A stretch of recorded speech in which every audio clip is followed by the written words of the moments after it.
நம்ம ஷோட கெஸ்ட் யார் அப்படின்றது சொல்லிடலாமா பவி? கண்டிப்பா. Let's welcome actor and writer Clayton Chinnappa. வணக்கம் சார். வணக்கம் வணக்கம் வணக்கம். எப்படி இருக்கீங்க? நல்லா இருக்கேன். சூப்பர். சோ ஒரு பக்கா மதுரைக்காரர் தானே நீங்க? ஆமா.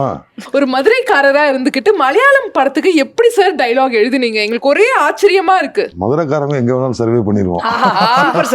இந்த பதில் நான் எதிர்பார்த்தேன் சார். ஏன்னா இங்க பக்கத்துலயே இன்னும் ஒரு மதுரைக்காரங்க இருக்காங்க. நாங்க எங்கனாலும் சர்வே பண்ணிடுவோம். அந்த மலையாள படம் வந்து அது எனக்கு பெரிய ஆச்சரியம் தான். என்னன்னு கேட்டீங்கன்னா, தம்பி வந்து ராமச்சந்திரன் ஒரு வில்லன் நடிகர். தெரியும் உங்களுக்கு, இந்த நான் மகாநல பேய் பாபுவெல்லாம் வருவாரு. அந்த ஒரு படத்துல குழந்தை உள்ள விழுந்துரும் போய் அந்த அப்பாவெல்லாம் வருவார்ல. அண்ணன் கோபிநாதன். அப்ப அவர் வந்து என்கிட்ட ஒரு நாள் எனக்கு ஃபோன் பண்ணி, அண்ணே இந்த மாதிரி என்னோட நண்பர்கள்லாம் கொச்சின்ல இருந்து வந்திருக்காங்க, ஒரு ஆடிஷனுக்காக வந்திருக்காங்க, நான் தான் அரேஞ்ச் பண்ணுறேன் தமிழ் ஆர்டிஸ்ட்டை, என்னை கொண்டு வந்து குமரன் காலனி சாலி கிராமத்தில் இறக்கி விட்டுருங்க அப்படின்னாரு. சரி வாங்க ராம்ஸ் அப்படின்ட்டு பைக்கில் கூட்டு போயிட்டு இறக்கி விட்டு, அப்புறம் அங்கே கூட டீ ஷாப்பில் வந்து விஹாட டீ. அப்புறம் நான் சொன்னேன், ராம்ஸு எனக்கு இப்போ ஒர்க்கு ஒன்றும் இல்லை, நானும் ஏன்னா அந்த டைம் போன வருஷம் இதே மாதிரி ஒரு ஏப்ரல் மார்ச் ஏப்ரலில் சரி டக்குன்னு ஒரு 10 நாள் கொடைக்கானல் ராம்ஸு எனக்கு ஒரு நடிக்க வாய்ப்பாக தாங்க ராம்ஸ், நானும் வந்துடுறேன் அப்படின்னு. அப்புறம் உடனே சரி வாங்க அப்படின்னாப்புல. அப்புறம் அங்கே போனால் அப்புறம் நானும் எல்லாருமே நடிக்கிற மாதிரி எனக்கு ஒரு சீன் சொன்னாங்க. ஊருக்குள்ளே வந்து ஒரு குழந்தை தொலைஞ்சு போயிருச்சு, ஒரு பணக்கார வீட்டு குழந்தை தொலைஞ்சு போயிருச்சு. எல்லாம் கயிறு வாங்க, அதை வாங்கி இதை வாங்க எல்லாம் தேடிட்டு இருக்காங்க. அப்புறம் 2 பேர் சும்மா ஊருக்குள்ளே ஒரு ஜோக்கர் மாதிரி சுற்றுவாங்க, இல்லை அந்த மாதிரி 2 பேர் சுற்றுவாங்க. என்னடா கூட்டமாக இருக்குட்டே, அந்த குழந்தைய நம்ம கைப்பற்றிட்டோம்னா பணம் நம்ம கிடச்சிருந்தா, அந்த மாதிரி பிளான் பண்ணுற மாதிரி ஒரு சீன் பண்ணுங்க அப்படின்னாரு. ஸோ நல்லா நானே அழகாக எழுதிட்டேன். நடிக்கிறப்போ ரொம்ப திணறிட்டேன். ஏன்னா அது வேற ஒரு கடுமையான பணி, அது நம்ம செய்ய முடியாது. நம்ம ஸ்க்ரீனுக்கு பின்னால் இருக்கவங்க ஸ்க்ரீனுக்கு முன்னாடி வரக்கூடாது.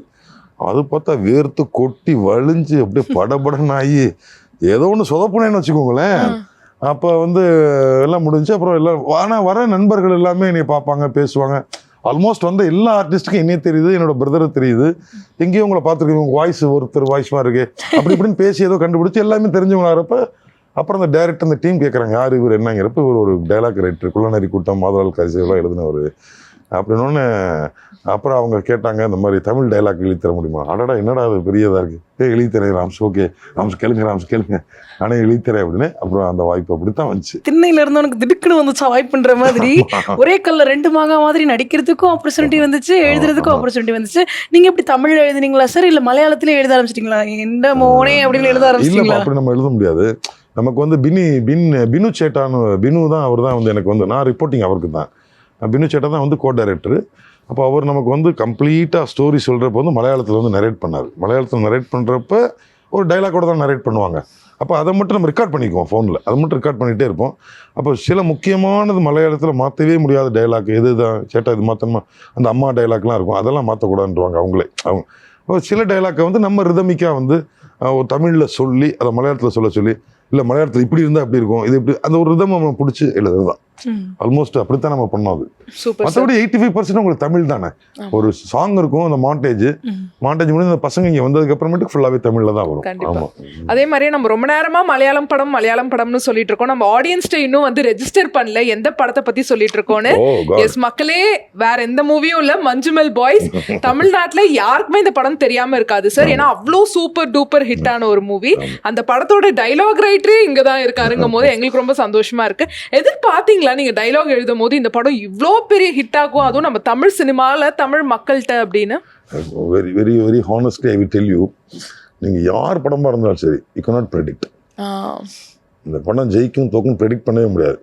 இன்னொன்று, நம்ம வேலை பார்க்குறப்போ வந்து ஒவ்வொரு நாளுமே நம்ம காலையில் எழுந்திரிச்சு ஷூட்டிங் வந்து பிரேக் எல்லாம் முடிஞ்சு பேக்கப் ஆகி போகிறப்ப இந்த படம் இன்றைக்கி ஜெயிச்சிரும், இந்த சீன் நின்றும், அதெல்லாம் யோசிக்கவே முடியாது. அன்றைக்கி இருக்கிற பிரச்சனை, காஸ்டியூம் வந்திருக்காது, அந்த பொண்ணு 4 மணிக்கு போகணுமா, இதை மாற்றுமா, அதை நம்ம பண்ணவே முடியாது. பட் இந்த வெற்றி வந்து உங்களுக்கு பார்த்தீங்கன்னா எப்பயுமே நட்பை வந்து எப்பொழுதுமே கொண்டாடி கொண்டே இருப்பார்கள் தமிழர்கள். ஒரு நண்பனுடைய படம் எப்பயுமே ஜெயிச்சுக்கிட்டே இருக்கும். நீங்கள் தமிழில் ஒரு நண்பன் படம் தோத்துச்சுன்னு சொல்லுங்கள், பாலைவன சோலை, நான் சொல்கிறது ஷோலையிலேருந்து ஆரம்பிங்க. என்னோட வயசில் நான் பார்த்த ஷோலை காலத்திலேருந்து நண்பர்கள் படம் தோக்கவே தோக்காது. இன்னும் சொல்ல போனால் ஷோலையிலாம் பார்த்தீங்கன்னா அமிதாப் ஒரு காசை போட்டுக்கிட்டே இருப்பார், தர்மேந்திரா செத்ததுக்கு அப்புறம் அந்த காசை பார்ப்பார், 2 பக்கமும் அந்த தலை தான் இருக்கும். அப்போ அந்த நண்பர்கள் படம் எப்பயுமே அது போக ஒரு நண்பனுக்காக ஒரு நண்பன் வந்து உள்ளே போய் இறங்குறான், உயிரை பணைய வச்சு போகிறான் பாருங்க. அவன் கேட்பான், டேய் நான் போகலனாடா, நான் போவேன், நான் போகலாம் 11 பேரும் போவோம், வந்தவங்க எல்லாரும் திரும்ப போனா போவோமே ஒழிய அவனை விட்டுட்டு போக மாட்டோங்கிறாங்க பாருங்க. அது இன்னைக்கு இருக்க இளைஞர்கள் வந்து தட்டி எழுப்பிடுச்சு. மலையாளத்துல ஒரு ரைட்டரை கொண்டாடுற அளவுக்கு தமிழ்ல வந்து கொண்டாட மறுக்கிறாங்களோ அப்படின்ற மாதிரியான ஒரு விஷயம் இருக்கு சார். அதை நீங்க எப்படி பாக்குறீங்க சார்? இல்ல ரைட்டர்லாம் இங்க ஹை பெய்டு ரைட்டர்ஸ்லாம் இங்க இருக்காங்க. நீங்க ஜெயமோகன் சார் இருக்காரு, அவர் பேர் பிரபலமா தெரியப்பட அறியப்படல அப்படின்ற மாதிரி ஒரு ரைட்டர்கள் தான். தேர் ஹைலி பெய்டு. அந்த படங்கள் ஓடலை, அதான் உண்மை. அவங்க எழுதின படங்கள் ஓடலை. நம்ம ஓடிச்சா ஓடலையா நம்ம அது அந்த விவாதத்துக்குள்ள நான் வரல. அது பெருசாக கொண்டாடப்படலை.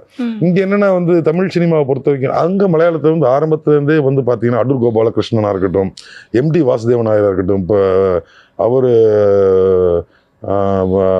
பரதன் சாராக இருக்கட்டும், சீனிவாசனாக இருக்கட்டும், அவங்க எல்லாருமே ரைட்டர்ஸாக இருந்து டைரக்டர் ஆனவங்க. அங்கே ஒரு கல்ச்சராகவே இருக்குது. They will higher a writer, they will get a story. அதுக்கப்புறமேட்டுக்கு டைரக்டர் வந்து அதை வந்து ஒரு திரைக்கதையாக மாற்றுவார். அந்த ரைட்டிங்காக இருக்கிறத வந்து ஸ்க்ரீன் பிளேயாக ஒரு திரை வடிவமாக அதை மாற்றுவார்.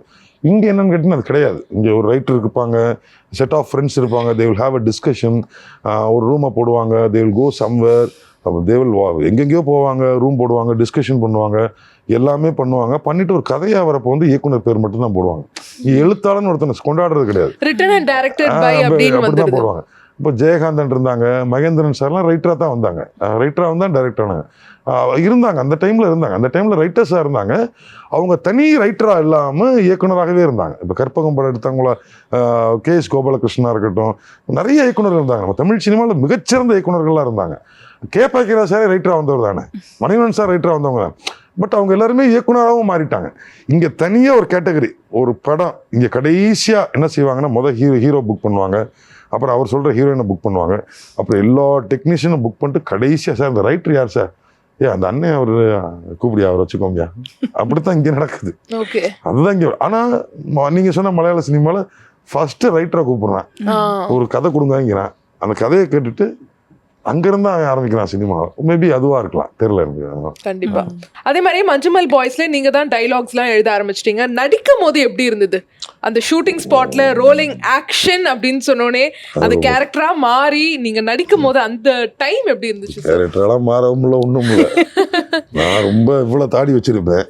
அப்புறம் அந்த ஃபுல்லாக நரேட் பண்ணேன். ஒரு நைட்டு வந்து எல்லாம் எழுதிலாம் முடிச்சுட்டு, ஒரு நைட்டு முடிச்சிட்டேன், ஃபுல்லாக நரேட் பண்ணேன். எல்லாமே உங்களுக்கு ஓகே. ஒரு 2 பேர் மட்டும் எங்கேயோ மாற்றி போட்டிருந்தேன். அந்த பசங்க பேரெலாம் எனக்கு ஞாபகம் வரல. அது மட்டும் கரெக்ஷன் சொன்னார் டேரக்டர். பினு சேட்டா சொன்னார். அப்புறம் டேரக்டர் கேட்டார், நீங்கள் தாடி எடுத்து எத்தனை வருஷம் ஆச்சுன்னு கேட்டார். நான் சொன்னேன், இல்லைங்க ரொம்ப ரொம்ப எனக்கு ரொம்ப ரேராக தான் எடுப்பேன், ரொம்ப பெரிய ஃபேமிலி கேதரிங்கில் தான் எடுப்பேன், அக்காலாம் வருவாங்க அப்படியா, இந்த எடுப்பீங்களான்னு கேட்டார். எடுக்கிறேன் சார், ஒரு கேரக்டர் பண்ணுங்கனாரு. அப்போ சரிங்க சார், என்ன எடுக்கிறேன்ட்டீங்க அப்படின்னாரு. சார் இது நம்ம பார்ட் ஆஃப் அ ப்ரொஃபஷன், நீங்கள் பார்த்து கேட்குறீங்கன்னா ஏதோ ஒரு காரணத்துக்காக தானே கேட்பீங்க, எடுக்கிறேன் சார் அப்படின்னு. அப்புறம் ஸ்பாட்டில் வச்சு டக்குன்னு எடுத்துகிட்டு பார்த்தா இந்த கேரக்டர், அந்த ஒரு போலீஸ் கேரக்டர், அந்த ஸ்டேஷன்லேயே கொஞ்சம் ஹியூமனிட்டி உள்ள ஒரு போலீஸாக அதில் பண்ணியிருந்தேன். ரொம்ப கஷ்டம்பா நடிக்கிறது. அப்பா ரொம்ப கஷ்டம். அந்த ஒரு 10 டேக்குப்பா, 15 டேக்கு. எனக்கே ஒரு பாயிண்ட்ல வந்து போய் இல்லை சார், ஏன்னா எல்லாரும் வெயிட் பண்றாங்கப்பா. அந்த குளிர், அந்த ஸ்டேஷன்ல வந்து அந்த பையன் மலையில நினைச்சிட்டு வர கண்டினியூட்டி, அந்த குளிர்ல தண்ணியை ஊத்திட்டு வந்து நிக்கிறாங்க, நட்டுங்கிட்டு நிக்கிறாங்க. நமக்கே கூச்சமா இருக்கு. லைவ் சவுண்டு வேண்டான்னு சொல்லானே போயிட்டு, ஏன்னா அந்த பெரிய டைலாக் எடுக்கிறாரு. அந்த குணா கேவை பத்தி தெரியுமா, அதோட தெரியுமா, அவர் கடை சொன்ன, இதுக்கு எத்தனை பேர் இருந்தாங்க தெரியுமா, இது இருந்தாங்க, எத்தனை பேர் இருந்தாங்க, அன்னைக்கு ரேட்டுக்கு வந்து 30 லட்சம், இது பெரிய காசு இருந்தா. ஃபுல் டைலாக் ஒரே ஷார்ட்ல எடுக்கிறாரு. இன்டர்கட் பண்ணிக்கிறேங்கிறாரு, எல்லாருக்கும் ஃபுல்லா எடுத்து நான் இன்டர்கட் பண்ண போறேங்கிறாரு. அவர் டேரக்டர் ஒரு ஷார்ட் எப்படி கட் பண்ணி நம்ம சொல்ல முடியுமா? அது ரொம்ப கஷ்டப்பட்டு, ஆனா ரொம்ப பேஷன்ஸ். அவ்வளோ ஓகே சார், பொறுமையா பண்ணாச்சு. கொஞ்சம் பதட்டமான வேலை தான் நடிக்கிறது. ஆனா நீங்க பாக்கும்போது எப்படி இருந்துச்சு உங்களோட நடிப்பை அவுட்புட்டா பாக்கும்போது? நமக்கு தெரியும் தப்பு பண்ணிருக்கோம், எல்லாரும் நல்லா இருக்குன்னாங்க. தப்பு தான், அது கொஞ்சம் சரியா பண்ணலன்னு தான் எனக்கு தோணும். ஆமா, இல்ல ஒரு நடுக்கம் இருந்துகிட்டே இருக்கும்பா. அது அது ஒரு டிசிப்ளினா எடுத்துக்கலாம். அந்த அச்சம் தான் நம்மளை வந்து அடுத்த கட்டத்துக்கு நம்மளை புஷ் பண்ணணும்னு வச்சுக்கலாம். வாட் எவர் இட் இஸ், நடிக்கிறது ரொம்ப கடினமான வேலை. நம்ம உட்காந்துக்கிட்டு பின்னால் உட்காந்துக்கிட்டு நம்ம எழுதுறப்ப வந்து அவள் ஒற்றை புருவத்தை தூக்கி ஓடி சிரித்து அவனை அப்படி பார்த்தாலும் நம்ம சொல்லிடலாம். அதை உள்வாங்கிட்டு அவர் என்ன டைரக்டர் கேட்குறாரு, அந்த கதாபாத்திரம் என்னன்னு டிரான்ஸ்ஃபார்ம் ஆகி அதை ஒரு ஆர்டிஸ்ட் பெர்ஃபார்ம் பண்ணுறாங்க பாருங்க, அது ஒரு பெரிய கஷ்டம். அது உண்மையிலே கஷ்டம். அது கண்டிப்பா சார். சார் நீங்க வந்து ஒரு ரைட்டரா வந்து கண்டிப்பா பார்க்குற இடங்களையெல்லாம் ஒரு கதை கண்ணோட்டத்துல தான் பார்ப்பீங்க. அங்க நடக்கிற சம்பவத்தெல்லாம் ஒரு கதையா தான் மனசுல ஓட விடுவீங்க. அப்படிங்கிறப்போ அங்க நடிக்கக்கூடிய ஆர்டிஸ்ட்டை பார்க்கும்பொழுது உங்களுக்கு என்ன தோணுச்சு சார்? நம்ம எழுதுறப்ப நடிகர்களை யாரையும் நம்ம சந்திக்க மாட்டோம்ப்பா. ஆமா. நம்ம எழுதுறப்ப நம்ம யாரையும் நடிகர்களை சந்திக்க மாட்டோம். நம்ம எழுதுறப்ப வந்து கதை சொல்லியிருப்பாங்க, நமக்கு ஒன்லைன் இருக்கும், அதை அந்த கைட்லைன்ஸாக வச்சுக்கிட்டு அதை நம்ம எழுதுவோம். நம்ம ஸ்பாட்டுக்கு போகிறப்ப வந்து ஒரு பெர்ஃபார்மராக ஒரு குண்டுன்னு ஒருத்தர் இருக்காரு, பயங்கரமாக ஒருத்தர் வர்றாருன்னா அதை வச்சுக்கிட்டு ஏதாவது அங்கனக்குள்ளே சேஞ்ச் பண்ண முடிஞ்சால் நம்ம மாற்றி கொடுப்போம் மொழியே. நடிகர்களுக்காக நம்ம எழுத மாட்டோம், நம்ம எழுதுறதுக்கு தான் நம்ம நடிகர்கள் வருவாங்க.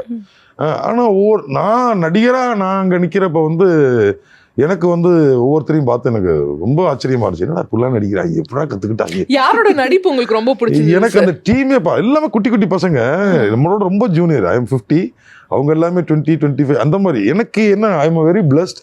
ரொம்ப நாளைக்கு அப்புறம் வந்து ஒரு லேட்டஸ்ட் டெக்னாலஜி வித் லேட்டஸ்ட் ட்ரெண்டியான ஒரு யூத்தோட நான் ஒர்க் பண்ணுறேன் பார்த்தீங்களா, கண்டிப்பா அது ரொம்ப முக்கியம் இல்லை. எவ்வளோ பெரிய ஜென்ரேஷன் கேப்பு.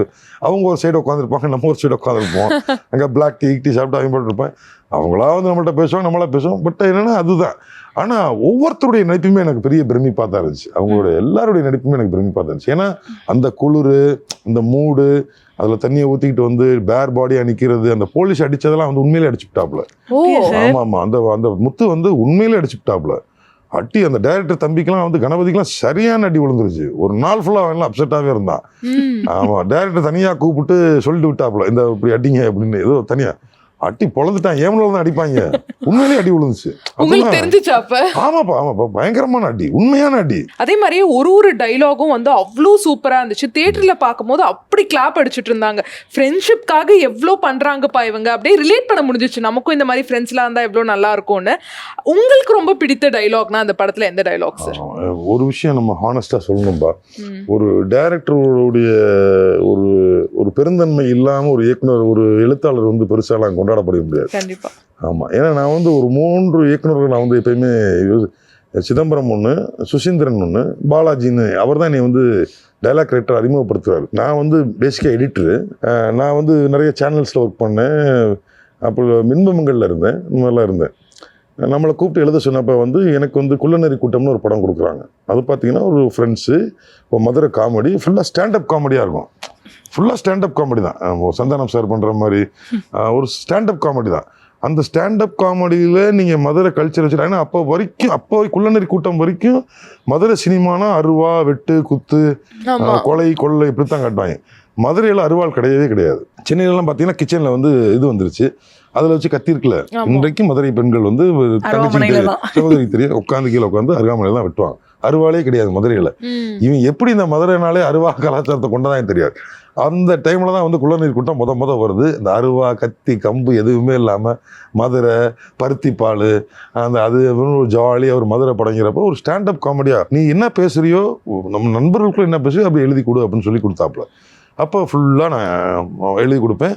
வாஸ்து பாப்பாப்புல எங்கேயாவது சின்ன கரெக்ஷன்னா பென்சிலில் மட்டும் பண்ணி இப்படி மாற்றிக்கவான்னு கேட்டு அனுப்புவாப்புல. நான் பக்கத்து ரூமில். சுசீந்திரன் அப்படி கிடையாது. நீங்கள் எழுதி கொடுத்தீங்கன்னா சுசீந்திரன் படிச்சுட்டு அப்படியே அடிச்சிருவாப்புல. அப்படியே நீங்கள் பக்கத்தில் நிற்கிறப்ப உங்களுக்கு அவ்வளோ கஷ்டமாக இருக்கும். அப்படியே ஒரு 2 பக்கத்தை அடிச்சுட்டு ஒரு 2 லைன் அப்படி டிக் பண்ணுவாப்புல. ஏன்னா இதை வச்சுக்கலானே அப்படின்பாப்புல. நான் உங்களுக்கு அவ்வளோ எப்படி இருக்கும் உங்களுக்கு, நீங்கள் உங்களுக்கு அப்படி எழுதுனா சுற்றி அசிஸ்டன்ஸ்லாம் இருப்பாங்க, அதில் பெண்கள் வர இருப்பாங்க, எல்லாருமே இருப்பாங்க, எல்லாம் ஏஜ் வச்சுருப்பாங்க. அப்படியே அடிச்சிருவாப்புல. அடிச்சுட்டு ஒரு 2 லைன் இதை எடுத்துக்கலான்னு. ஆனால் அது ஸ்க்ரீனில் வரப்போ அந்த 2 லைன் இருக்குல்ல, அவர் ஒரு கொரியோகிராஃபி பண்ணி அந்த சீன் க்ளோஸ்அப் போட்டு அந்த அம்மாவுக்கு ட்ராக் போட்டு அப்படி வந்து அந்த லைன் பேசுகிறப்ப அந்த லைன் வந்து அப்படி பவர்ஃபுல்லாக இருக்கும். அப்போ இந்த டைரக்டருக்கான ஒரு அனுபவம் எனக்கு வேறையாக இருந்துச்சு. இங்கே பக்கமாக பேசணும், நின்று காமெடி இதில் வந்து சீரியஸாக. அதான் சிதம்பரத்துட்டு அதே மாதிரி அவங்க ஜெனரஸாக ஓகே இந்த இடம் வந்து ரைட்டருக்கு பேர் வாங்கி கொடுக்கும், இந்த டைலாக் நல்லா இருக்கு. அவங்க ஒரு டைலாக்கை வந்து நினச்சா டைலாக்காக இல்லாமல் விஷுவலாக பண்ணிட முடியும்ல. ஆனால் அவங்க நமக்கு அந்த இடம் கொடுத்து ஸ்பேஸ் கொடுத்து நமக்கு பெர்ஃபார்ம் பண்ண வைக்கிறாங்கன்னா அந்த டேரக்டர்ஸ்க்கு தான் நம்ம தேங்க்ஸ் சொல்லுவோம். இந்த படத்தில் எனக்கு என்னென்னா, எனக்கு 2-3 டைலாக் எனக்கு ரொம்ப பிடிச்ச டைலாக் எல்லாமே. நான் சொன்னேன் இந்த இடம்லாம் கை தட்டுவாங்க அப்படின்னு சேட்டான்னு சொன்னேன், அந்த இடம்லாமே தட்டினாங்க. உதாரணத்துக்கு பார்த்தீங்கன்னா வந்து எங்கே போகிறீங்க, கொடைக்கானல் போகிறீங்க, இந்தாங்க இளையராஜா குணா பாட்டு கேளுங்க, கட்டிங் மலையில போறப்ப கட்டிங் போட்ட மாதிரி இருக்கும், அது ஒண்ணு. அப்புறமேட்டுக்கு நம்ம ஊருக்கு வந்து நம்ம நாடா பாத்துக்கணும், ஆமா. அது எல்லாமே பண்ணாங்க. அதெல்லாம் அது உங்களுக்குன்னே நீங்களே எழுதிக்கிட்டீங்களா சார்? இல்லப்பா, மதுரைக்காரங்களுக்கு தெரியுங்களப்பா, மதுரைக்காரன் பாதை கேட்டாலே கொண்டு போய் வீட்டுல இறக்கி விட்டுட்டு, ஆமா அண்ணே போறப்ப ஃபோன் பண்ணுங்கன்னு போவாங்க, அந்த மாதிரி. அது சார் அதே மாதிரி எங்களுக்கு வந்து அந்த படத்தை பார்க்கும்போது ஒரு புல்லரிக்கிற மூமெண்ட்டாக இருந்தது. வந்து அவங்க குழிக்குள்ளே விழுந்ததுக்கப்புறம் ரொம்ப நேரமாக ஒரு அனாமத்தாவே உட்காந்துட்டு இருப்பான். திடீர்னு எழுந்து வந்துட்டு லூஸ் அடிக்கடா அப்படின்னோட டப்புன்னு வந்து லூஸ் அடிப்பாங்க. அந்த ஒரு மூமெண்ட்ல அப்படியே நம்மளுடைய அந்த குணா சாங் போடுவாங்க, அப்படியே மேலே தூக்கும் போது வேற மாதிரி இருந்தது சார். நீங்க டைலாக் எழுதும் போது இந்த டைலாக்ஸ் எல்லாம் இந்த இடத்துல வச்சா நல்லா இருக்கும் அப்படின்ற மாதிரி சொன்னீங்களா, இல்ல டைரக்டரோட ஐடியா அது வருது? எல்லாமே இப்போ அந்த பசங்க வந்து கபடி விளையாடுவாங்க, முதல் அந்த இது அந்த கயிறு இழுக்கிறது. ஆமா ஆமா. அப்ப அதுல வந்து என்னன்னா அந்த தோத்து போவாங்க, அங்க லூஸ் அடிக்கிறது தான் தோத்து போவாங்க. அப்ப அதே மாதிரி இதுல என்னன்னா ஒரு இடத்துல வந்து டேர்ன்ல வந்து அந்த அந்த கிளிஃப்ல வந்து கயிறு மாட்டி ஸ்டக் ஆயிருக்கும். அப்ப இழுத்துக்கிட்டே இருப்பான், அவன் தான் சூசைட் பண்ணிக்க போறான், அவன் குளிந்துருவானோ, ரொம்ப எமோஷனலா இருக்கிறவன் அவன் தான். அவன் தான் அந்த டைம்ல பார்த்து டக்குன்னு பார்த்து என்னன்னா லூஸ் அடிங்கடான்னு அது உண்மையிலே சொன்னது, அந்த அந்த பசங்க உண்மையிலே செஞ்சது. அதே மாதிரி ஸ்டக்கான டைம்ல வந்து அந்த லூஸ் அடிச்சு விட்டு அந்த டக்குன்னு டெம்பர் அழுத்து விட்டது அந்த ஒரிஜினல் பசங்க சொன்னது. Okay super. அதே மாதிரி எங்களுக்கு நிறைய விஷயங்கள் வந்து டவுட்ஸாவே இருந்தது சார். ஃபுல் அண்ட் ஃபுல் கொடைக்கானல்ல எடுத்தாங்களா, இல்ல நிறைய வந்து ஆர்ட் டைரக்டர்ஸும் யூஸ் பண்ணி செட் நிறைய போட்டாங்களா? 2 years அங்கே தான் இருந்தாங்க. ஆமா, நான் ஒரு 8 மாசம் அங்க இருந்தேன். எனக்கு முன்னாலே அவங்க போய் அங்க ஸ்டடி பண்ணாங்க. அந்த உண்மையில உளுந்த பசங்க எத்தனையோ வருஷம் கழிச்சு இந்த ஷூட்டிங்காக தான் கூட்டு வந்தாங்க. ரொம்ப பயந்து அந்த உளுந்த பையன் வந்து உண்மையிலே கொஞ்சம் மென்டலி இதாக தான் இருக்காப்புல, தூக்கிட்டு வந்தவனும் ஒரு மாதிரி தான் இருக்காங்க. ரொம்ப ஏழப்பட்ட பசங்க தான் அவங்கெல்லாம். அந்த குகைக்குள்ள நுழைஞ்சு வர்றது மட்டும்தான்ப்பா செட், மற்ற எல்லாமே ஒரிஜினல் லொகேஷன்ஸ். எல்லாமே ஒரிஜினல் லொகேஷன்ஸ் தான், எல்லாமே ஒரிஜினல் லொகேஷன் தான்.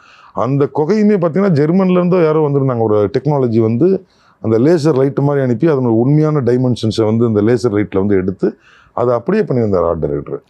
ஆமா, அது 340 அடி போட்டிருந்தாரு. ஆமா, 130 அடியும் நம்ம போட்டிருந்தாங்க. அதில் மேலே பார்த்தீங்கன்னா வந்து லைட்ஸுக்கான ஒரு ஏரியா, அந்த ட்ராக்ஸ் போட்டு ஆட்கள் ஒர்க் பண்ணுறதுக்கான ஒரு சின்ன அந்த 1-2க்கு நடுவில் ஒரு சின்ன இது மாதிரி அந்த மலை மாதிரி இருக்கும். அதில் ஆட்கள் ஒர்க் பண்ணுறதுக்கான அந்த கேமராமேன்லாம் நிற்கிறதுக்கான ஒரு பிளாட்ஃபார்மு, அப்புறம் மேலே லைட்டு, அதுக்கு மேலே மழை பெய்யறதுக்கான பைப்ஸு, ரொம்ப ஹைடெக் டெக்னாலஜியில் பண்ணாங்க, ரொம்ப நல்லா பண்ணாங்க. சினிமா காதலரா தமிழ் சினிமாவையும் மலையாள சினிமாவும் எப்படி பார்க்குறீங்க நீங்க? இல்லைப்பா, அப்படி கிடையாதுப்பா. எல்லா காலகட்டத்திலையும் எல்லாமே வந்துக்கிட்டு தான் இருக்கு. எல்லா காலகட்டத்திலும் எல்லா நல்ல படங்களும் வந்துட்டு தான் இருக்குது. நம்ம இப்போ இங்கே ஜே பேபின்னு ஒரு படம் வந்துச்சு, ரொம்ப அற்புதமான படமாக இருந்துச்சு. அந்த உண்மையான கதாபாத்திரங்கள்லாம் யூடியூப்பில் போட்டு பயங்கரமாக சாப்பிடலாம். நம்ம என்னென்னா ஈரான் சினிமாவை ரசிக்கிறோம், எங்கேயோ ஜப்பான் சினிமாவை ரசிக்கிறோம், அது மாதிரி மலையாள சினிமாவை ரசிக்கிறோம், அவ்வளோ சினிமா தானே அது, மற்றபடி என்ன. ஆனால் என்னென்னா ஒரு படைப்பாளிக்கும் ஒரு பார்வையாளனுக்கு இருக்கக்கூடிய வாய்ப்பு வந்து தமிழ் சினிமாவில் இல்லை. ஒரு இங்கே தீர்மானிக்கிறது அது கிடையாது. நீங்கள் வந்து ஆடியன்ஸுக்கு ரொம்ப பயந்து படம் எடுக்கிறாங்க மலையாளத்தில். அடுத்து அவ்வளோதான், ஒருத்தன் சரியாக எடுக்கலாம் அடித்து வெக்கேட் பண்ணி தூக்கி விட்டுருவாங்க, அவ்வளோதான். இங்கே அது கிடையாது. இங்கே வியாபாரத்துக்காக மட்டுமே சினிமா எடுக்கிறாங்க. கண்டிப்பா இங்க ஆடியன்ஸ்க்காக சினிமா எடுக்கல, அதான் உண்மை. இங்க வந்து ஹீரோக்காகவே படம் பண்ற நிறைய விஷயங்கள் நம்ம பாக்குறோம். பட் மலையாளம்னு எடுத்துக்கிட்டோம்னா கதை தான்ப்பா எங்களுக்கு ஹீரோ அப்படின்னு சொல்லிட்டு ஒரு வயசான ஒரு 40-50 வயசுல இருக்கிறவர் கூட வந்து ஹீரோவா நடிக்கிறார். அது நம்ம தமிழ் சினிமால பாக்குறது ரொம்ப ரேரா இருக்கு. சோ ரைட்டரா நீங்க என்ன மாதிரி டிஃபரன்சஸ் எல்லாம் பாக்குறீங்க ரெண்டுத்துக்கும்? இந்த படமே எடுத்துக்கிட்டீங்கன்னாப்பா, இந்த படத்துல பாத்தீங்கன்னா ஒரு 2 பேர், ஒருத்தர் கேமராமேனோட தம்பி, ஒருத்தர் வந்து டைரக்டரோட தம்பி, ஒருத்தர் அந்த வேன் ஓட்டிட்டு வரவர் வந்து ஒரு பெரிய டைரக்டர், ஒரு 2 படம் பண்ணவர், தள்ளுமுள்ளு அது மாதிரி நிறைய படம் 2 படம் பண்ணவர். அவங்கெல்லாம் எந்த ஈகோவும் கிடையாது, அப்படி வராங்க, ஃப்ரெண்ட்லியாக ஒர்க் பண்ணுறாங்க, ஃப்ரெண்ட்ஸாக போகிறாங்க. இங்கே அதுக்கான வாய்ப்பு கிடையாது. இங்கே வந்து ஒரு அளவு ஜாக்கெட் கொடுத்து, நம்ம தப்பம்பளை டெய்லர் கடையில் நீங்கள் எல்லாம் அளவு ஜாக்கெட் கொடுத்துருப்பீங்களா, அது மாதிரி தான் இங்கே தமிழ் சினிமாவில் இந்த ஹீரோக்குன்னு தான் சொல்லுவாங்க. இங்கே அதுதான் இங்கே அது அங்கே அதுதான் நான் திரும்ப சொல்கிறேனே, அங்கே ஆடியன்ஸுக்கு படம் எடுக்கிறாங்க, இங்கே ஆடியன்ஸுக்கு படம் எடுக்கல. உங்களுடைய ஒரு எழுத்தாளரோட கண்ணோட்டத்தில் வந்து தமிழ் சினிமாவில் நான் இந்த மாதிரியான கதைக்களங்கள் எல்லாம் இன்னும் எழுதணும்னு ஆசைப்படுறேன் அப்படின்ற மாதிரினா எந்த கதைக்களத்தை சொல்வீங்க சார் நீங்கள்? அவ்வளோ சொல்கிற அளவுக்கு நான் பெரிய திரை எழுத்தாளர் கிடையாது, அது உண்மையை ஒத்துக்கணும்.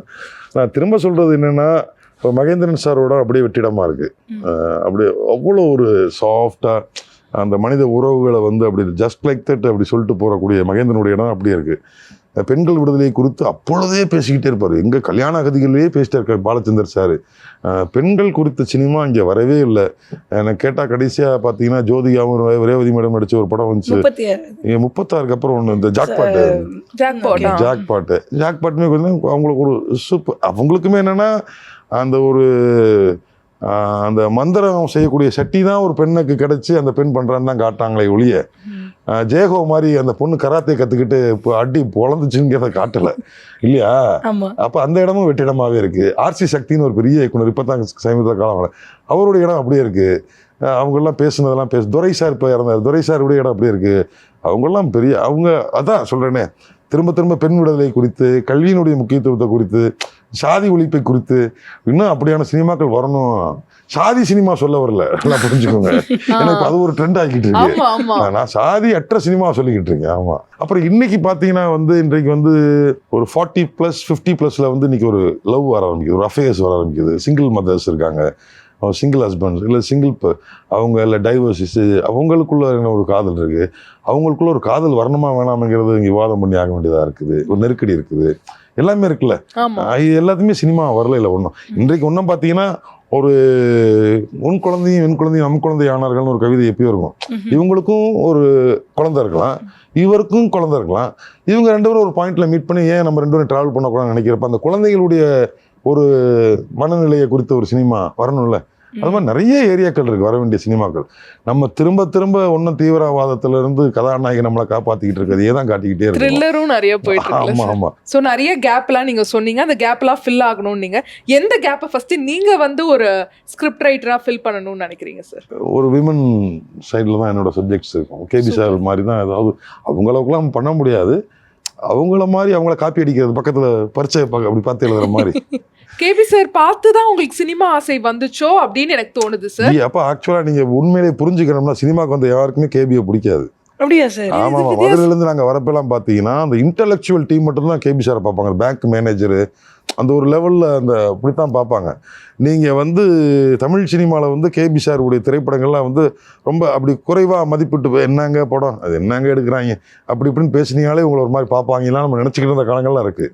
நம்ம சினிமாவுக்கு வந்ததுக்கு அப்புறம் தான் பார்க்குறோம் அவங்கெல்லாம் எவ்வளோ பெரிய லெஜெண்ட்டு, எவ்வளோ பெரிய விஷயத்தை எப்போல்லாம் சொல்லிட்டாங்க. அவ்வளோ பெரிய அது அந்த அவர்கள் படமாக இருக்கட்டும், அவங்க பண்ண படங்கள்லாம் பார்த்தா என்னடா அவங்கெல்லாம் எப்போ பண்ணி என்ன மாதிரி பண்ணியிருக்காங்க. ஏங்க நாகேஷ் வச்சு ஒரு சர்வசுந்தரன் ஒரு ஹிட்டு கொடுக்குறாரு, என்ன நீ எதிர்நீச்சல் ஒரு ஹிட்டு கொடுக்குறாரு, நீர்க்குமிழ்னு ஒரு படம் பண்ணுறாரு. இன்றைக்கு வடிவேலை வச்சு நம்ம இப்போ ஒரு படம் பண்ண முடியுமா? 2 படம் பண்ணுறாங்களா? சூரிய வச்சு ஒரு படம் பண்ணாங்களா? அதுதானே முடியுது. அவங்கெல்லாம் எவ்வளோ அடித்து தகர்க்கிறாங்க. அவங்கெல்லாம் அது மாதிரி நம்ம ஏதாவது செஞ்சோம்னா ஓகே தான். அவங்களெல்லாம் நம்ம பண்ண முடியாது. அவங்கள பார்த்து நம்ம வரல, நம்ம வந்ததுக்கு அப்புறம் தானே தெரியுது ஐயோ இவங்கெல்லாம் பெரிய குலசாமிப்பா அவங்கெல்லாம். ஆமா ஆமா அப்படின்னு தெரியல. நான் ரொம்ப பிளெஸ்டு. ஏன்னு கேட்டீங்கன்னா மகேந்திரன் சார் எனக்கு அப்பா மாதிரி. எனக்கு எங்கள் அண்ணனுக்கு தாலி எடுத்து கொடுத்து கல்யாணம் பண்ணது மகேந்திரன் சார் தான். ஆமாம், அவரோட தான் இருந்தோம். அப்புறம் பார்த்தீங்கன்னா கேபி சார்கிட்ட அவங்க நிறுவனத்தெல்லாம் எடிட்டராக இருந்தேன். பாரதிராஜா சார்கிட்ட ஒரு படம் ஓம்னு ஒரு படம் எழுதுறதுக்காக போனேன், டைலாக் எழுதுறதுக்காக போனேன். அப்புறம் ஆபவானன்ட்ட தான் நான் எடிட்டிங் அசிஸ்டண்டாக இருந்தேன். ஸோ இந்த லெஜெண்ட்ரிஸ்ன்னு சொல்கிறாங்களே தமிழ் சினிமா லெஜெண்ட்ரிஸ், அவங்க எல்லாம் நான் வேலை பார்த்துட்டு இருந்திருக்கேன்.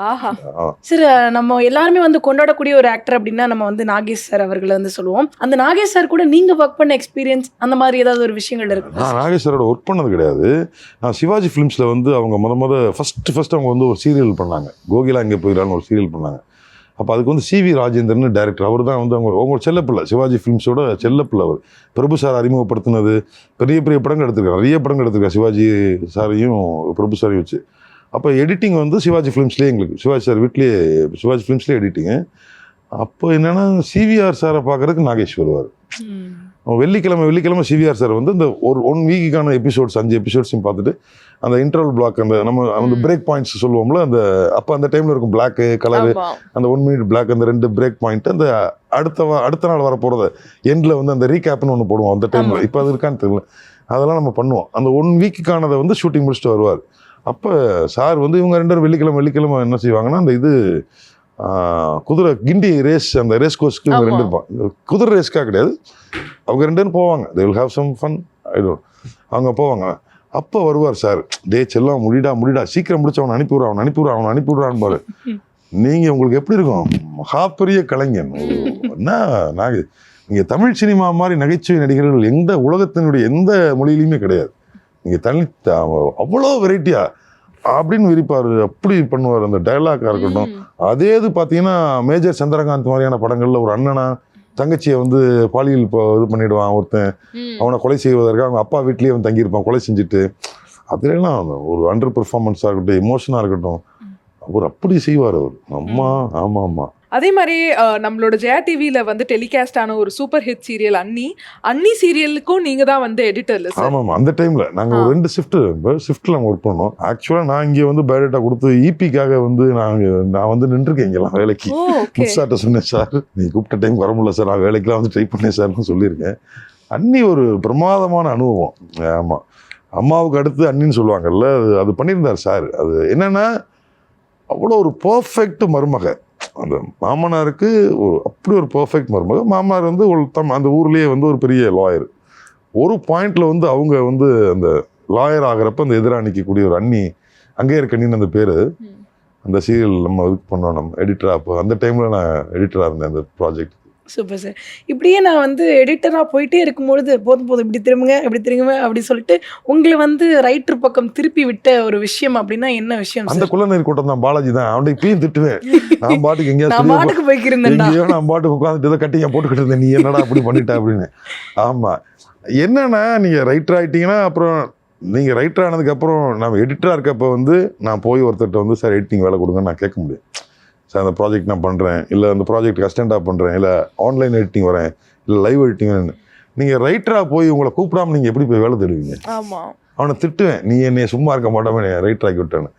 பட் நமக்கு சினிமா வந்து எப்பயுமே நம்ம சினிமாவுக்கு வருவோம், சினிமாவுக்கு நீங்கள் என்னவா தேவை அப்படிங்கிறது சினிமா தான் முடிவு பண்ணும். ஒரு ஆர்ட் ஃபார்ம் தான் அதை எடுத்துக்கும் இல்லையா? ஒரு ஜெயகாந்தனுக்கு தான் வந்து ஒரு நடிகை நாடகம் பார்க்கிறாள் வருது. நடிகை நாடகம் பார்க்கிறாங்கிற நாவல் தான் ஜெயகாந்தனை தேர்ந்தெடுக்குது. ஒரு படைப்பு தான் படைப்பாளியை தேர்ந்தெடுக்குது. நிச்சயமா. அப்போ சினிமா இனி அப்படி ஆக்கிருச்சு, அவ்வளோதான். இனி நான் ரைட்டரா நான் எவ்வளோ ஃபைன் டியூன் பண்ணிக்கணும் அப்படிங்கிறதா இனிமே என்னுடைய வேலை. சார், நீங்க சொன்ன மாதிரி வந்து படைப்புகள் தான் படைப்பாளியை வந்து சூஸ் பண்ணும் அப்படின்றத வந்து நானுமே பிலீவ் பண்றேன். உங்களை வந்து இந்த படைப்பு வந்து எடிட்டரா சூஸ் பண்ணுச்சு, ரைட்டரா சூஸ் பண்ணுச்சு, எப்போ டைரக்டரா சூஸ் பண்ண போகுது சார்? பண்ணிடணும், சீக்கிரம் பண்ணணும். அடுத்த இலக்கு அதானே, பண்ணணும். அதுக்கான முயற்சிகள் இருக்கிறேன். அப்படியா சார்? முயற்சிகள் இருக்கிறேன். நீங்க பண்ண என்ன மாதிரி ஒரு கதைக்களத்தை தமிழ் சினிமாவுக்கு கொடுப்பீங்க சார்? விமன் எம்பவர்மெண்ட் தான். விமன் எம்பவர்மெண்ட் தானே சார்? Women empowerment. அச்சான் ஜே மாதிரி. ஆமா ஆமா, உளவியல ஆய்வு செய்யக்கூடியதான். கண்டிப்பா. அது தமிழ்ல இருக்குமா மலையாளத்துல இருக்குமா? தமிழ் தான்பா. நான் ஏன்பா மலையாளம் போறேன்? தமிழ் தான். சோ மஞ்சுமல் பாய்ஸ்லயே வந்து ஒரு சூப்பரான பெர்ஃபார்மன்ஸ் கொடுத்திருந்தீங்க ஒரு போலீஸ் ஆபீசரா. சும்மா இருங்க, அதெல்லாம் எங்களுக்கு அது சூப்பர் பெர்ஃபார்மன்ஸ். எங்களுக்கு சூப்பர் தான். சோ அந்த ஆக்டிங் பயணம் ஆரம்பிச்சதுனால இனிமே நிறைய ஆக்டிங் சான்சஸ்லாம் நீங்க தேடுறீங்களா, முயற்சி பண்றீங்களா, ஆடிஷன்ஸ்லாம் போறீங்களா? அதுல ஏதாவது மறக்க முடியாத சம்பவங்கள்லாம் நடந்துச்சா, இல்ல வர்ற ஆப்பர்ச்சுனிட்டிஸ் மட்டும் எடுத்துக்கிறீங்களா? நான் நிறைய தாடி வச்சிருந்தேன்னா, அப்புறம் நான் ஒரு நாள் என் ஃப்ரெண்ட்டு பேசிக்கிட்டு இருக்கப்போ, என்னடா ஒன்றும் நடிக்கிறதுக்கும் கூப்பிட மாட்டாங்க, ஆனால் பாராட்டுறாங்க எல்லாருமே அப்படின்னு. அப்போ அவன் சொன்னான், என்ன பாடி தாடி வச்சிருக்க, அந்த கேரக்டர் பேட்டையா மாதிரி ஷேவ் பண்ணி இது. அதுக்கப்புறம் தான் ஷேவ் பண்ண ஆரம்பிச்சேன். ஆமாம், இவர் வேலை வரும்னு நினைக்கிறேன், இனிமேல் வாய்ப்பு. இல்லை சார், இப்போ நீங்களா போயிட்டு ஒரு இடத்துக்கு போய் அப்ரோச் பண்ணி இந்த இடத்துல ஆடிஷன் நடக்குது, நம்ம போய் ஆடிஷன் அட்டன் பண்ணுவோம், அந்த மாதிரி வந்து தேடுறீங்களா, இல்லை வர்ற ஆப்பர்ச்சுனிட்டிஸ்? வர ஆப்பர்ச்சுனிட்டிலாம் வராதுப்பா. எவர் கம்மி உங்களுக்கு வந்து ஆப்பர்ச்சுனிட்டி வரல, இல்லை அப்புறம் எப்படி எனக்கு வரும்? அதெல்லாம் வராது, நம்ம தான் தேடி போகணும். அது என்ன, நம்ம ப்ராஜெக்ட் பார்த்துட்டு அந்த ஆடிஷன் பார்த்துட்டு யார் பண்ணுறா, டைரக்டர் என்னன்னு கேட்டுட்டு பார்த்து போகிறதா. எல்லாத்துக்கும் போகிறது கிடையாது. ஆனால் நடிகலான்னு ஒரு நடிக்கிறது உங்களுக்கு எனக்கே அந்த ஆசை வந்துருச்சு. ஏன்னா ஒரு சேர் இருக்கும், நம்ம டக்குன்னு சார் வாங்க போவோம், நடிப்போம். ஒரு கார் வச்சு வீட்டில் ரூமில் இறக்கி விட்டுருவாங்க, தூங்கிடுவோம். காலைல திரும்ப ஒரு காஸ்டியூமர் தேய்ச்சி கொடுப்பாரு, ரொம்ப கம்ஃபர்ட்டாக இருக்குது. இது போட்டு எழுதிக்கிட்டு வச்சுக்கிட்டு இந்த இடத்துல டைலாக்கை மாற்று, அதை மாற்று, இல்லை நம்ம ஒரு டைலாக் எழுதிட்டு காட்டணும், அது நடிக்கிறது நல்லா தான் இருக்குன்னு தான் எனக்கும் தோணுது. கம்ஃபர்ட் லிவிங்கா இருக்கு. ஆனா கஷ்டம் பாது, கத்துக்கணும். நம்ம கொஞ்சம் கத்துக்கிட்டு பண்ணணும்னா பண்ணலாம். கண்டிப்பா. அதே மாதிரி 30 இயர்ஸா நம்ம கலைத்துறையில இருக்கீங்கல்ல, என்னென்ன விஷயங்கள்லாம் கத்துக்கிட்டீங்க? இப்போ சினிமாவில் எனக்கு ஒரு பெரிய பிரமிப்பு, நான் எல்லாத்தையுமே சொல்லுவேன், இந்த நூலாம்படம் இருக்குல்ல, ஒரு நூலாம்படம் பண்ணுவாங்க பாருங்க, அதுதான் எனக்கு சினிமாவில் பெரிய ஆச்சரியத்தை ஏற்படுத்துச்சு. ஒரு கருப்பு கலர் நூல்லாம் கட்டிட்டு ஒரு வார்னிஷ் மாதிரி வார்னிஷ் டப்பா வச்சு ஓட்ட போட்டு ஒரு ஃபேன் வச்சு ஸ்ப்ரே பண்ணி அது இந்த நூலாம்பட அப்படி கிரியேட் பண்ணுவாங்க. அது பார்க்குறப்ப எனக்கு அப்படியே ஷாக் ஆயிடுச்சு. பாலுமந்திரா சொல்லுவார், டேவிட் லீன் இலங்கைக்கு ஒரு ஷூட்டிங் வந்தப்போ வந்து ரெயின் அப்படின்னாரான், ஸ்டாப் அப்படின்னா ரெயின் நின்றுச்சான். ஒரு சின்ன பையனாக இருக்காரு, என்னடா ஒருத்தன் மழை பெய்யுதுனோடனே மழை பெய்யுது அப்படின்னு கடவுளுக்கு சமமானவனாக இருப்பான் போலே அப்படின்னு பார்த்துட்டா சினிமாவுக்கு வந்தேங்கிறாரு. நம்மெல்லாம் அப்படித்தான், நமக்கு வந்தது சினிமாக்கு அப்படித்தான் நம்ம உள்ள நுழையிறோம், ஏதோ ஒன்று பண்ணிடுவோம்னு தான் வரோம், பார்ப்போம்.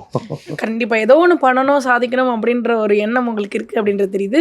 நீங்க வந்து சினிமாவை கடவுளா பார்த்தவங்களெல்லாம் பார்த்துருக்கீங்க. நீங்க சினிமாவில் இவரை நான் கடவுளா பார்க்குறேன் அப்படின்ற மாதிரியான ஒருத்தர் யாராவது இருக்காங்களா சார் சினிமாவில்? பாலச்சந்தர் சார் இருக்காரு, மகேந்திரன் சார் இருக்காரு. ஏன்னா இவ்வளோ பெரிய நம்ம தமிழ் சினிமா பெரிய கடவுள் அளவுக்கு நம்ம பார்க்க மாட்டோம். ஏன்னா நம்ம கடவுள் மறுப்பாளர்களாகவே வந்துட்டோம். ஆமா ஆமாம். ஆனால் நமக்கு அவங்க பண்ணதுலாம் ஏதோ ஒன்று கொஞ்சம் பண்ணால் போதும்பா. அவங்கெல்லாம் எவ்வளோ பெரிய வேலைகளை பார்த்து வச்சுட்டு போயிட்டாங்க. இன்றைக்கி இருக்கிற டெக்னாலஜி நம்ம கம்பேர் பண்ணுறோம்பா. இன்றைக்கி ஒருத்தன் நடிக்கிறதோ கட் பண்ணுறதோ, நான் சிவாஜி சாரை சொல்லுவேன், உலகத்தினுடைய எல்லா சினிமாவும் நான் பார்த்துருக்கேன். நீங்கள் வந்து யாருமே நம்ப மாட்டாங்க, மெல் கிப்சனோட பொனோக்குள் நான் பார்த்துருக்கேன். ஒரு கலெக்ஷன் இருக்குது, மெல் கிப்சனோடது இருக்குது, பொனோ கலெக்ஷனில் ஒரு இருக்குது. அதே மாதிரி மாசே துங்குன்னு ஒரு படம், மாசே துங்குன்னு இந்த தாய் லிட்ரேச்சரை வந்து ஒரு போனோ லிட்ரேச்சரை வந்து அதை வந்து ஃபில்மாக அதான் தேடி இந்த டிவிடிக்கள் இருந்தப்போ தேடி பார்த்துருக்கேன்ப்பா. நீங்கள் ஒரு சிவாஜிக்கு இணையான ஒரு கலைஞனை நீங்கள் பார்க்கவே முடியாது. ஈடு இணையற்ற கலைஞன் தமிழ் சினிமாவில் சிவாஜி கணேசன். அவ்வளோ ஒரு முக்கியமான நபர்கள்லாம் நம்ம தமிழ் சினிமாவில் நம்ம வந்து கடந்து வந்திருக்கிறோம். அவங்கெல்லாம் இருந்த தமிழ் சினிமா நம்மளும் இருக்கோங்கிறதே ஒரு பெருமை தானே. நிச்சயமா. ஆமா, அதுதான். சூப்பர் சார், ரொம்ப அழகா நாங்க கேட்ட கேள்விகளுக்கெல்லாம் பதில் சொன்னீங்க. டைம் போனதே தெரியல. மஞ்சுமல் பாய்ஸ்ல ஆரம்பிச்சு விமன் எம்பவர்மெண்ட்னு ஒரு மோட்டிவேஷனல் இன்டர்வியூவா போயிட்டு அதுக்கப்புறமா எடிட்டரான ஜேர்னி, ஏகப்பட்ட விஷயங்கள்லாம் எங்களோட ஷேர் பண்ணீங்க. ரொம்பவே நன்றி சார். உங்களோட அப்கமிங் ப்ராஜெக்ட்ஸும் மஞ்சுமல் பாய்ஸ் மாதிரியே சூப்பர் டூப்பர் ஹிட் ஆகணும். ஜெயா டிவி சார்பா வாழ்த்துறோம் சார். Thank you sir.